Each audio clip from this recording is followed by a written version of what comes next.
national park rangers, and any other profession that takes you far out into the wilderness. What are the strangest, weirdest things you have seen, or heard, or experienced while out there?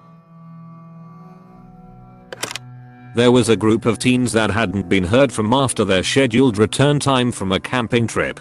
A good friend and I know the area very well, so one of the search and rescue guys we are friends with called us in to assist in the search. Him and I head out in the general direction the teens had set off in. We'd been hiking for most of the day and seen nothing. We are about 35 kilometers into the woods at this point when we start noticing odd things. Sticks carved like spears stuck into the ground, weird carvings in the trees, a child's stuffed animal hanging from a noose up in a tree. This place was nowhere near any roads. It wasn't on the regular trails people would go on in the area. The really eerie thing was that everything was freshly carved. Somebody had been there within a couple of hours of us and made these things. Mind you, we are still looking for these teens. We kept on hiking and eventually made camp for the night, still kind of on edge from what we had seen earlier, but we settle down anyway and go to sleep. We get up with the sunrise hoping to cover more ground before it gets too hot. We pack up the gear and get ready to go when I noticed a bit of shirt that had caught on a small tree and ripped along with some shoe prints. We were thinking great, maybe we are close by to the teens when a radio call comes through. The teens had just been found 20 kilometers east of us. They are calling everybody back. All those weird things we had seen from the day before came flooding back into my mind. We wasted no time hiking out of those woods. Former park service here. Being way the fuck out in Alaska waiting for a float plane to pick me and my partner up after a week of slogging through the tundra. And waiting, and waiting, and running out of food, and eating berries. And then when the plane landed, 3 days late, hearing that some shats had blown up a tower in New York. This is from the How Did You Almost Die thread a while ago, but it seems fitting. I was working as a prospector's assistant in central Manitoba one summer. We were doing a helicopter-assisted magnetic anomaly investigation. Best summer of my life. There's nothing like the ringing in your ears dissipating after the helicopter has dropped you off and the slowly increasing volume of the bugs taking its place. You know for sure you are in the middle of nowhere. It was the last day of our campaign. This was a little piece of the property close enough to a road that we didn't need a helicopter. It was a low priority target that was saved till the end. We had kicked so much ass during the high priority targets that we decided to do this one on the last day just for an easy in and out of the bush. Around 9 AM we heard yelling in the bush. What? Nobody else should be out here. We keep on grabbing samples and it's in the back of our mind. Around 11 we hear it again. A little closer this time. We call back but again it's silent. Now through our travels of this 30-kilometer piece of property we came across many pieces of animal evidence. Deer, moose, and rabbit droppings were everywhere. A few carcasses here and there. Bear tracks and bear fesses were seen a few times, but nothing prepared us for what happened next. Around noon we were in an old blast hole from the 80s. Prospector Dave told me he used to have a blasting license and that blowing shit up in the middle of the forest while drinking beer was a favorite pastime of prospectors until they changed the laws after a few too many forest fires. We were facing due west with our GPS on some rocks getting the most precise UTM it could when we hear an earth-shattering, bone-chilling howl. I looked at Dave and he turned so white he was almost green. I picked up the GPS and put it in my belt and unclipped my bear spray safety. Then at 9 o'clock, facing due west, another wolf, then another at our 10, then another and another all the way to our 4 o'clock. Dave calmly said, "We need to leave, but you cannot run. If you run you die." We left most of our sampling shit there. We also carry these modified steel sledgehammers for breaking rock and scraping moss. Most useful durable thing I've ever had. It's at the ready along with my bear spray and we walk. Longest walk of my entire life. We didn't say a word. I didn't hear anything, but I'm positive they followed us back to the road and into the truck. We drove back to town and proceeded to get thoroughly drunk. I'm a little late to this one. I'm a field biologist and my job takes me to some fairly remote places. I have two favorite stories. The first was the time I was surveying a remote restoration site near an old trail, and I heard someone walking up a nearby path. All the hair on the back of my neck stood on end, so I grabbed all my stuff and started casually walking down the trail, like I belonged there. I turned the corner and there was a shirtless guy swinging a crowbar around in circles, and when he saw me he started yelling, "I've got a crowbar. I've got a crowbar." I think I nodded at him, squeaked something like, "Nice crowbar," and then ran the mile or so back to my truck. And that's the reason why I carry mace and a big knife now. The other event was when I drove up to a site I was supposed to survey that was next to an embankment that dropped off next to the access road. I got out of my truck, turned around, and totally caught two people having sex. Just right there, next to the access road. And that's the reason why I carry a camera with me now. X-tree planter here.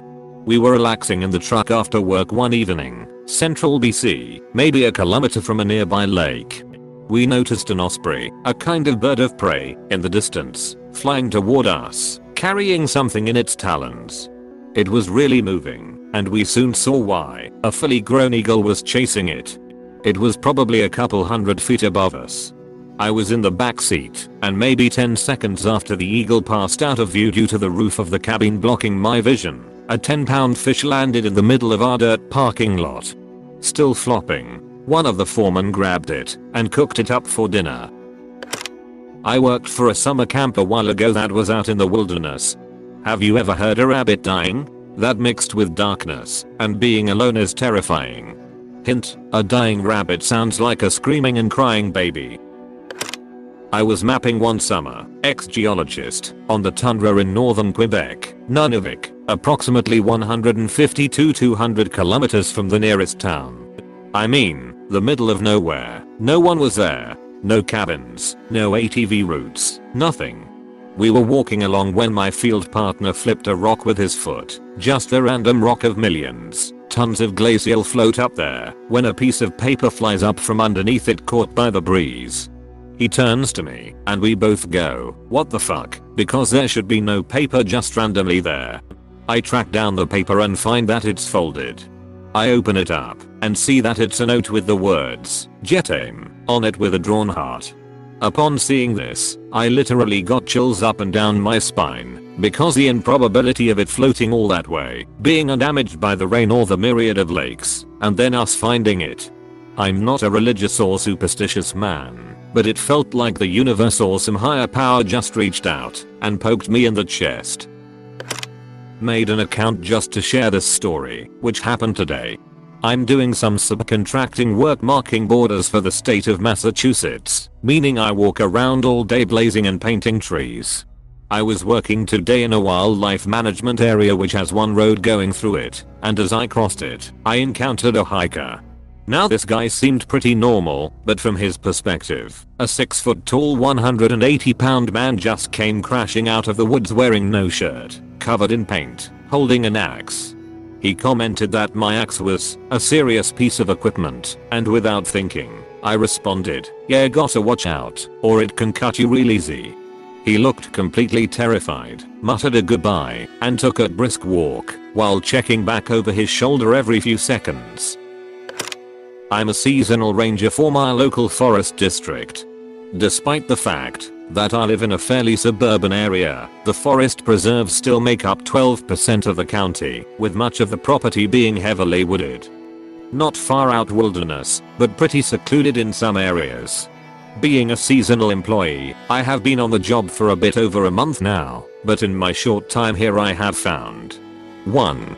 A dead man in a tree. The rest of the rangers say they find about one suicide a year, so here was the one for the year.